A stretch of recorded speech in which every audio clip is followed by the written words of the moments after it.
Happy birthday, Mom. To me, you mean nothing anymore. That was the last thing Daniel, my own son, said to me before slamming the door and walking away like I was nothing more than a nameless shadow. The room was so quiet.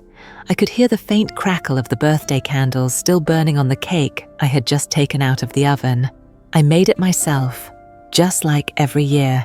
The only difference was, this year I turned 75. No hug, no birthday wish, not even a glance. And just as the sun went down that day, I signed the papers to sell the farm, worth $212,000, which Daniel had always assumed would be his. But this is not just a sad story. This is a wake-up call. A journey of a mother, once seen as a burden by her own child, who stood up and fought back, not with anger, but with the coldest silence. A woman who reclaimed her dignity at an age when most people are expected to just sit and wait for death. If you have ever felt the pain of being abandoned by someone you love, I want you to stay until the very end of this video. And if your heart is aching, even just a little, hit that subscribe button and leave a comment. Because, maybe, you and I are not so different after all. I was born in a quiet countryside in southern Missouri, where cornfields towered over our heads, and every morning carried the scent of dew and damp earth. My family was poor, but none of us ever felt like we were missing anything, because we had each other. My father was a true farmer, his back always hunched, but his eyes glowing with faith. He taught me to be grateful for every row of soil I walked across, because it kept our whole family alive. I grew up in hard times, milking cows in the foggy dawn, patching up old clothes for my younger siblings, never once imagining I would ever leave the fields. That was until I met Henry, my husband, at a fall fair in Springfield. He proposed with a piece of straw twisted into a ring around my finger. We got married and started over with nothing but our bare hands. That farm, over 10 acres on the edge of the Ozarks, was the result of a lifetime of saving and labor. Every corner of the garden, every speck of rust on the tractor, was a piece of my heart. Daniel, our only son, was born in the dead of winter, as Henry held me in the barn and whispered, "We will raise him with love and land." And I did exactly that. I gave up school, turned down better job offers, and stayed home to raise him, teaching him every first lesson with my hands still dirty from the soil. When Henry passed away, Daniel was just 16. I did not cry in front of him. I threw myself into work, day and night, to keep this place going, to hold on to a future for him. I always believed that if I sacrificed enough, then one day he would come back and be grateful. But maybe I was wrong. But life, as always, had a cruel sense of irony. After Daniel graduated, he hardly ever looked back. Just a phone call every few months, a brief visit during Christmas. Then he married Lacey. Lacey was clever, always smiling, always calculating. She made no effort to hide her hatred for the farm. She called it the smell of poverty and false dreams. I kept my silence until she started asking questions that felt far too familiar. "This farm is still under your name, right? Maybe it's time Daniel started managing it, just to be ready." From that point on, Daniel changed. He started coming back more often, but not for me. He came back for the paperwork, for the numbers, for what he called his future plans. Then came the requests. "Mom, could you just sign this for me? Why don't you let me hold on to the deed for a few weeks, for safety?" I refused, and that was when his eyes turned cold. After that day, Daniel practically cut me off. No more calls, no birthday messages.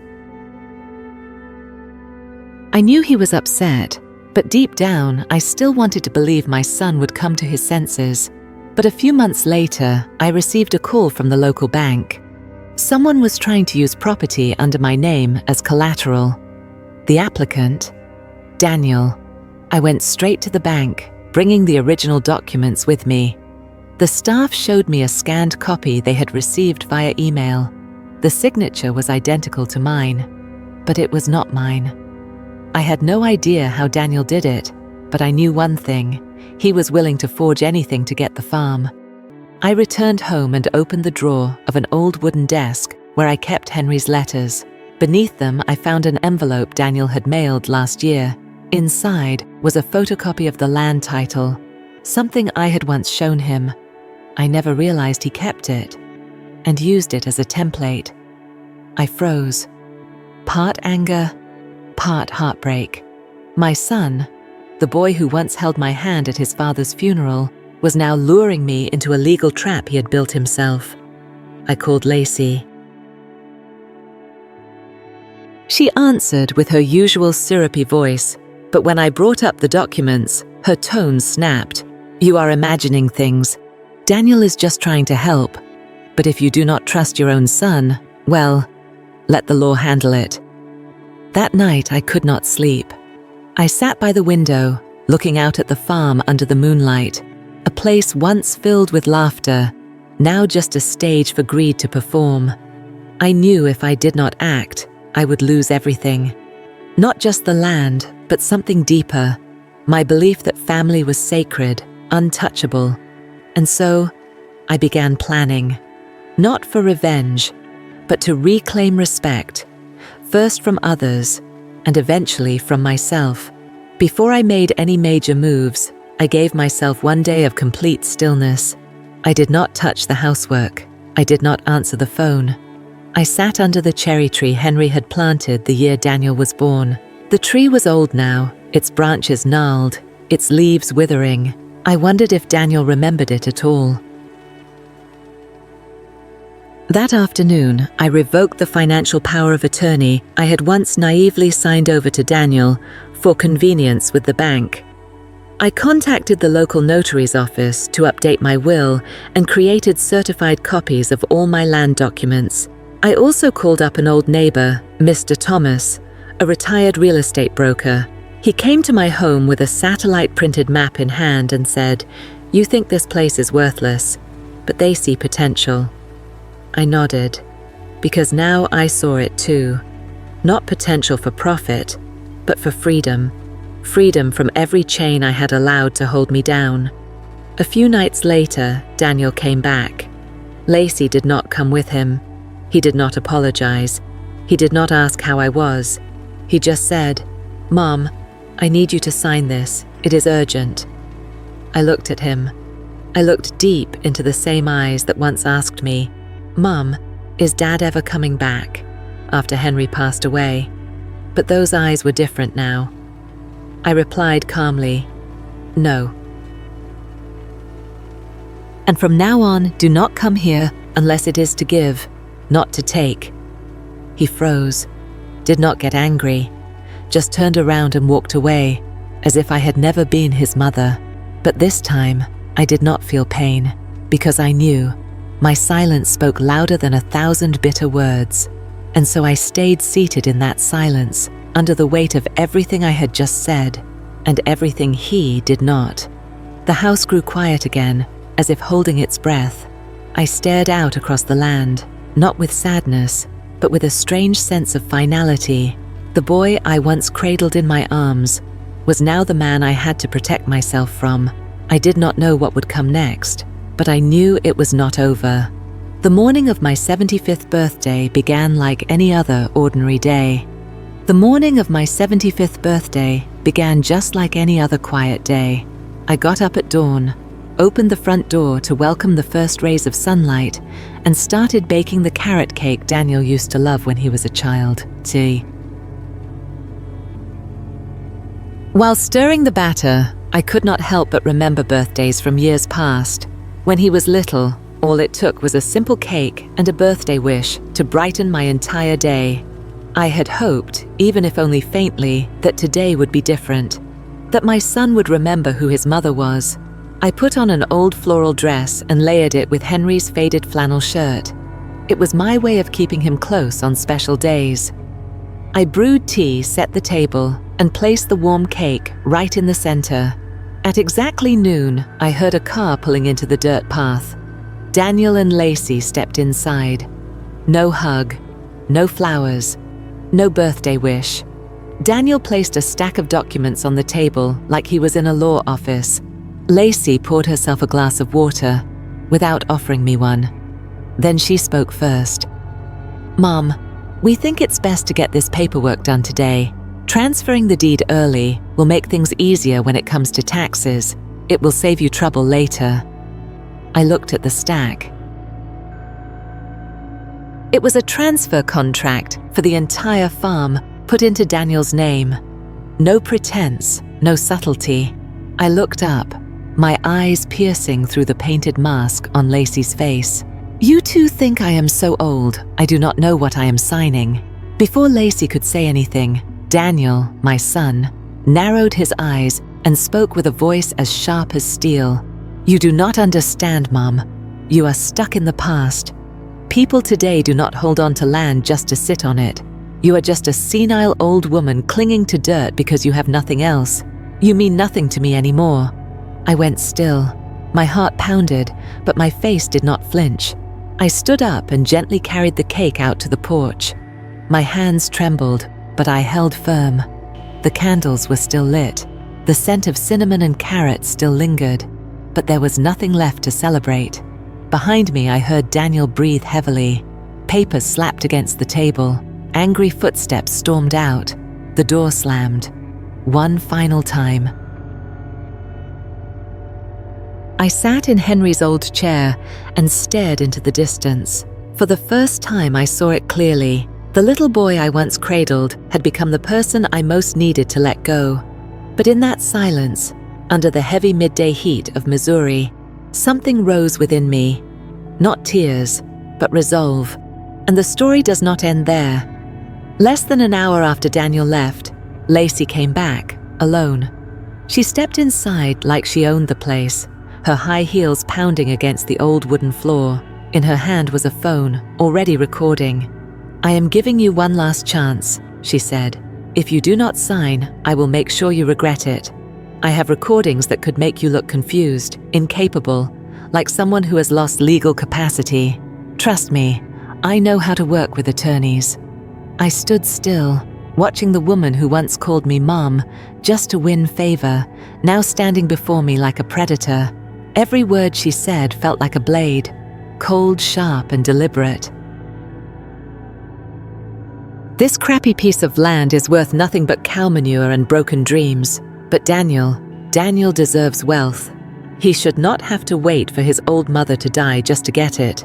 She moved closer, intentionally filming me in silence, hoping I would snap, say something unstable, anything she could edit. But I said nothing. I did not yell. I was not afraid. I just looked at her as if she was someone who had lost every shred of humanity, and that unsettled her more than any insult ever could. "You will regret this," she hissed, and stormed out. I did not regret it. If anything, I felt more at peace than I had in years. That same afternoon, I received a call from a blocked number. On the other end was a man's voice, unfamiliar, but not quite a stranger. "We have received a request to confirm property ownership from Daniel and a Ms. Lacey Jameson. They claim you have granted them legal authority to manage all of your assets." I went numb. It was no longer just manipulation. Now, they were trying to fabricate documents to legally steal what was mine. I knew exactly what to do. I demanded an immediate hold on any transactions and drove straight to the notary office where I had registered my land rights. The clerk confirmed it. Someone had submitted notarized copies with a signature identical to mine. Lacey. Only she would be brazen enough to do this. And Daniel let it happen. What I felt was no longer pain. It was fury. A slow, smoldering fire that burned away whatever connection still lingered between me and the son I gave birth to. She did not just want the land. She wanted to crush me, to prove that the elderly have no worth, that kindness is for fools. She even sent a threatening letter. It read, "If you refuse to cooperate, we will sue and use the paperwork to prove you are mentally unfit. You do not want to spend your final years in a nursing home, do you?" I once worked as a caretaker in a nursing home. I know what it feels like to be locked inside four walls, living under fluorescent lights and eating tasteless meals. They thought I would be afraid, but because I had stood beside so many discarded souls, I understood. What kills a person is not old age. It is the belief that no one thinks you can fight back. And I made my choice. If I had to walk an unthinkable path, I would. But I would not let them take the one thing I had left, my dignity. I used to think cruelty had limits, that at worst, people would stop at selfishness. But Lacey, she went further. She sent a strange man to my house, claiming to be a financial representative, carrying a leather briefcase and threats disguised in legal terms. They talked about temporary management of assets to prevent risk, said I should cooperate for the greater good. But I saw through it all. They did not just want my land, they wanted to bury me in fear, confusion, and quiet legal theft. Every move Lacey made was calculated, cold, professional, and utterly inhuman. She was not just an accomplice. She was the architect of this betrayal. And I thought of Henry. If he was still alive, he would never have allowed this to happen. But I also knew, if I stayed silent now, I would be betraying myself, and betraying the man who once called this place our home. I sat alone on the porch, where Henry and I used to watch the sunset after every harvest season. The last rays of sunlight stretched across the land, casting my shadow on the old wooden wall, like a portrait of someone already gone. I closed my eyes and saw little Daniel, the boy who once trembled when I fed him his first spoon of porridge, who clung tightly to my leg because he was afraid of the dark.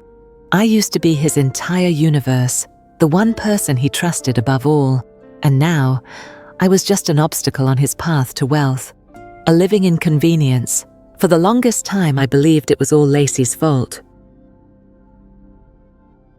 But tonight, surrounded by the sound of crickets and the smell of damp earth, I could not avoid the truth any longer. I was the one who raised a child who took kindness for granted, who treated sacrifice as something owed. I failed to teach him about boundaries, about gratitude, about how love is not something passed down like property, but something that must be nurtured every single day. My heart felt like a dried-out pond, nothing but cracks, dead fish, and silent mud. But even the bottom of a dry pond can wait for rain, and I knew my life did not end here. I may not have many years left, but there is still one right no one can take from me, the right to choose how I will finish this life. In silent surrender, or with clarity and dignity. And I choose the latter. I told no one, I showed no sign. I just quietly laid out a plan, step by step, patiently, the way Henry used to sow seeds, never rushing, but always knowing they would bloom.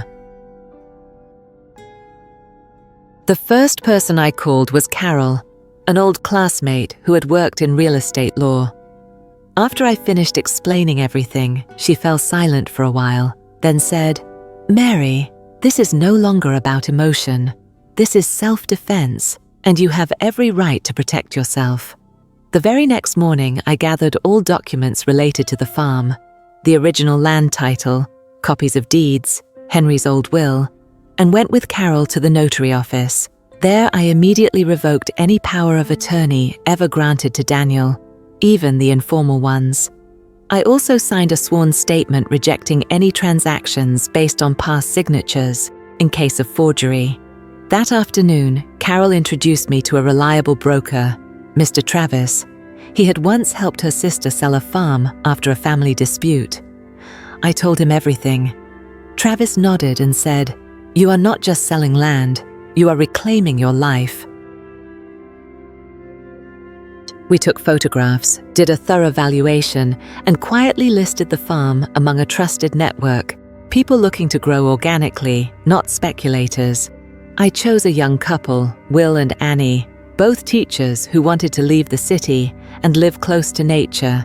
They visited the farm, listened to my stories about Henry, about the old tractor whose blade had not been replaced in 30 years, and said, "We will care for this place the way you always have." I cried. Not out of sadness, but because I knew Henry's land would be loved again by good people. 3 weeks later, the paperwork was done. I signed the contract. $212,000 wired straight to my account. I did not tell Daniel. I left no forwarding address. I only left a note on the kitchen table. The farm no longer belongs to this family, but it belongs to a family who will cherish it. Do not look for me, Mum. Turn. I left the wooden house I had lived in for more than half my life with only 3 things in the trunk: Henry's flannel shirt, an old rocking chair, and a photo of Daniel at 6 years old, back when he still called me Mommy every morning. I rented a small apartment near the town library. Every morning I walked past a bakery, bought a cup of coffee, and read in the park. No one knew who I was. No one needed anything from me. And for the first time in years, I felt free. The next morning, I called Carol again. That evening, the farm was listed for sale. I said nothing to Daniel or Lacey. 3 weeks later, a buyer came. $212,000 in cash. I moved into the little apartment near the library. No barn, no shed, but peace. I only brought a few things with me: Henry's shirt, the old wooden chair, and the photo of me and Daniel when he was 6, before money stained the meaning of love. The night before I left, I walked out back and pulled up a few sprigs of old cilantro, wrapping them in a handkerchief my mother had passed down to me. I placed it in the trunk beside the chair. That was not just the scent of earth. It was the scent of roots, of dignity, of a past no one had the right to erase. I also left a notarized copy of the sale contract in the kitchen drawer with the buyer's name, the amount, and the date, just in case Daniel came back, spinning another lie. On a sticky note, I added, "There is law, there is dignity, and there are witnesses. Do not try to step on it again." 3 days later, I got an email from Carol. She said Daniel had reached out, sounding nervous, asking if something could be renegotiated. I did not reply. I was learning to live a life no longer defined by being someone's mother. I did not feel sad. I did not feel lonely. There were no more roosters in the morning, no more scent of manure. But there were also no more demands, no more accusations, no more threats. Just the sound of a ceiling fan, the smell of old books, and the rhythm of my own heart. No longer chasing anyone, no longer controlled. I began writing in a journal again. On the first page, I wrote in capital letters, "No one has the right to turn you into a shadow in your own life." And I have lived by that ever since. I later heard from a friend that Lacey and Daniel had been boasting about their plans to renovate the farm and turn it into a resort. But 3 weeks later, they found out the land was already transferred. Lacey rushed to contact a lawyer, but it was too late. Every document was legal, airtight, and complete. I was not thrilled. I just felt that sometimes justice does not need a courtroom, just careful preparation, and one old woman who refused to be fooled. I still remember that exact moment I stepped off the porch for the last time. No waves of emotion, just a strange stillness, as if every attachment had finally been released without leaving a single scar. That afternoon, I stopped by the bank to open a new personal account, cutting all financial ties with Daniel. I also redirected all remaining legal documents to my new address, naming only Carol as my trustee in case something happened. She knew everything. And more importantly, she believed in me. I was not trying to win back affection. I was not seeking victory. I just needed to live the rest of my life without hiding tears behind closed windows. I hired a moving helper, a young Mexican man named Luis. When he saw me sitting silently at the window, staring out at the fields one last time, he softly said, "This place must hold a lot of memories." I nodded. It had everything, then it lost everything. But the best part is, I still have myself. That night, I wrote one last letter to Daniel. I said nothing about blame, nothing about the pain. I simply wrote, "You were once the light of my life, but if light does not know how to guide, it eventually becomes the flame that burns. I hope you learn that, not from me, but from the life that follows." I do not know if he will read it, but I wrote it to remind myself. I did everything I could, and now I deserve to let go. After the shock of realizing the farm no longer belonged to them, Daniel and Lacey truly panicked. They had used that very piece of land as collateral for a bank loan to invest in a new real estate development project up north in Illinois, the one Lacey had called a life-changing opportunity. But when the bank discovered they were no longer the legal owners, it immediately cancelled the agreement and demanded the full loan be repaid within 14 days. Lacey, who had grown used to living on other people's money, started to unravel. She kept blaming Daniel, saying he was stupid for letting an old woman outsmart him, while Daniel, rather than defending his wife, threw all the responsibility back on her. The two who once conspired so smoothly now turned on each other like wild animals trapped in the same cage. A week later, Daniel was sued by a former business partner for misrepresenting the farm as collateral. Lacey, meanwhile, was discovered to have used my personal information to forge notarized documents and was placed under investigation. I did not follow every detail, but one morning I received a postcard from a former neighbor. "Your house has been seized by the bank. People say Daniel no longer lives there." I folded the postcard and placed it in the drawer beneath my teacup. I did not feel joy. I did not feel triumph. It was simply the closing punctuation on a chapter that could have been beautiful, if only people knew when to stop before greed had a chance to speak. The price they paid was not just financial.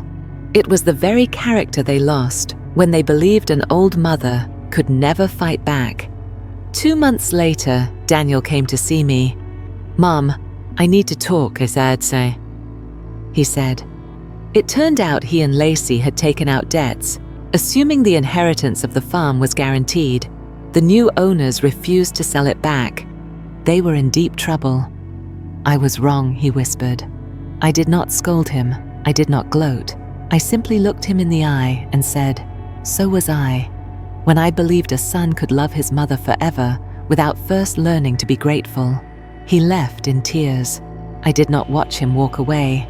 I did not slam the door, as he once did to me. I simply stood still in the room, where an old photo still hung on the wall, faded with time. In it, I was holding Daniel when he was 3, his face covered in cake flour and his eyes glowing with pure joy. I could no longer find any connection between that little boy and the man who had just walked out of my life, but I felt no regret, because I understood some losses are necessary for healing. Some people, even those bound by blood, cannot be kept if they are determined to break you. Lacey was later sued repeatedly and lost access to her bank accounts due to multiple allegations of identity fraud. Daniel, with no income, began working as a night security guard at an old industrial complex in Springfield. No more spotlight, no more dreams of resorts or investments, just silence and a bowed head. I heard all this through acquaintances. I did not seek it out, but sometimes karma does not need a name. It finds its way back on its own. A few months later, I learned that Lacey was being tried in state court, not just for forging documents, but for her role in a financial fraud ring she had secretly orchestrated for years. She had taken out numerous loans using fake identities of elderly people, including mine. Police uncovered extensive evidence, emails, voice recordings, banking records, proving she had not only committed fraud, but had conspired with at least 3 others in a scheme to exploit vulnerable seniors. Local news reported briefly, Lacey Jameson, a once prominent figure in Missouri's investment community, has been arrested on charges of property theft, identity fraud, and organized financial crime. I did not feel joy, but I exhaled deeply, for the first time since Henry passed, not out of satisfaction, but because justice, even when late, does not forget. Lacey was sentenced to 11 years in prison. No one from my family attended the trial. I later watched the courtroom footage online. Her face stripped of makeup, her eyes hollow, her expression trying to maintain pride as the crowd outside clapped. Daniel. He did not attend. He had nothing left to lose. I never went back to the farm. Sometimes I would pass by and it looked different, cleaner, but colder. The land still remembers me. The barn still echoes with laughter from years gone by. That land no longer belongs to me, but I remain whole. Some things do not need to be owned to belong to you because of memories, because of love, because of the years you poured into them. I live simply now, mornings with books, afternoons watering flowers, evenings cooking and listening to classical music. For the first time in decades, I feel I am no longer serving anyone, no longer looked down upon, no longer just the old mother in someone's eyes, but a whole person with a past, with values, and with her dignity fully intact. I no longer cry for Daniel. I cry for the mother inside me, the one who once believed that if she loved enough, gave enough, and sacrificed enough, then love would return. But now I understand. Love without gratitude is just a debt that will never be paid. And so I let go in peace. Not out of revenge, not to win, but because I chose to live the rest of my life with a clean heart, free of burdens, free of bitterness. Life does not demand that we hold on to every relationship, even when that relationship shares our blood. Some people, if we want to keep our dignity, must be gently released. I do not hate Daniel, but I no longer save space for him in my dreams. I forgave, and I moved on, because I understand now. No betrayal is strong enough to destroy someone who chooses to rise and love themselves. I used to be a soft mother.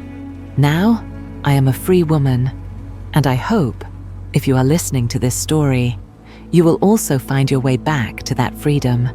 You deserve it. You were not born to endure. You were born to live, to grow strong, and to shine on your own terms. If you have ever been betrayed by someone you loved, I want you to remember this. Letting go is not weakness. It is the strength of peace. And you? What would you do if it happened to you? Leave a comment. I want to hear your story. And if this story touched your heart, subscribe to the channel, because we are not just the elderly. We are still alive and still becoming who we were meant to be. Thank you for listening.